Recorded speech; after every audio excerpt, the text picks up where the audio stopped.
Big boss 4 రోజు రాత్రి captaincy టాస్క్‌లో సంజన, శ్రీజ ఒకే టీమ్‌లో అయితే సంజనని శ్రీజ కెప్టెన్‌గా గెలిపించింది. ఈ సందర్భంగా సంజన ఎత్తుకుని మరి థాంక్ యూ చెప్పింది. "నువ్వు నన్ను సెలెక్ట్ చేసుకొని మరి కెప్టెన్ చేసావు. థాంక్ యూ అని చెప్పి యువర్ చాయిస్" అని సంజన అనింది. కెప్టెన్సీ కంటెండెంట్స్ అందరూ కూడా ఒక్కసారి ఇక్కడికొచ్చి కూర్చోండి. నేను ఫస్ట్ కెప్టెన్సీ అనౌన్స్ చేస్తా అని మనీష్ మర్యాద అన్నాడు.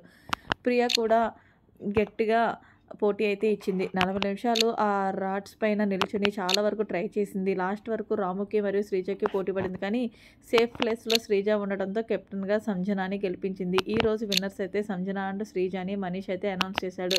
ఇక వెంటనే సంతోషంతో సంజన ఇదే డాన్స్ ఒక సెకండ్ మేడం, నేను ఒక మాట చెప్పాలనుకుంటున్నాను. గెలిచింది ఒక సెలబ్రిటీ, గెలిపించింది ఒక కామనర్. మాకు ఏ డిఫరెన్సెస్ లేవు. నేను అదే ప్రూవ్ చేయాలనుకున్నాను. దానికోసమే నేను గేమ్ పార్ట్నర్‌ని చేంజ్ చేశాను.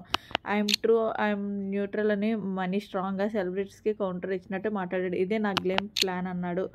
ఒక్కసారిగా తనుజ, రీతు చౌదరి, ఫ్లోరా మొఖాలైతే మాడిపోయాయి. దీనికంటే అసలు ఎవరు సంజన కెప్టెన్ అవుతుందని అస్సలు అనుకోలేదు. అలాంటిదే హౌస్‌లో జరిగింది. ఫస్ట్ వారం నామినేషన్స్ అందరూ సంజనని నామినేట్ ఒకానొక సిట్యుయేషన్‌లో ఈ వారం సంజన బయటికి వెళ్ళిద్దేమో అనుకున్నారు. కానీ మొత్తం గ్రాఫ్ చేంజ్ అయింది. సంజన ఫ్యాన్స్ ఈ వీడియోని లైక్ చేయండి. అలాగనే మరి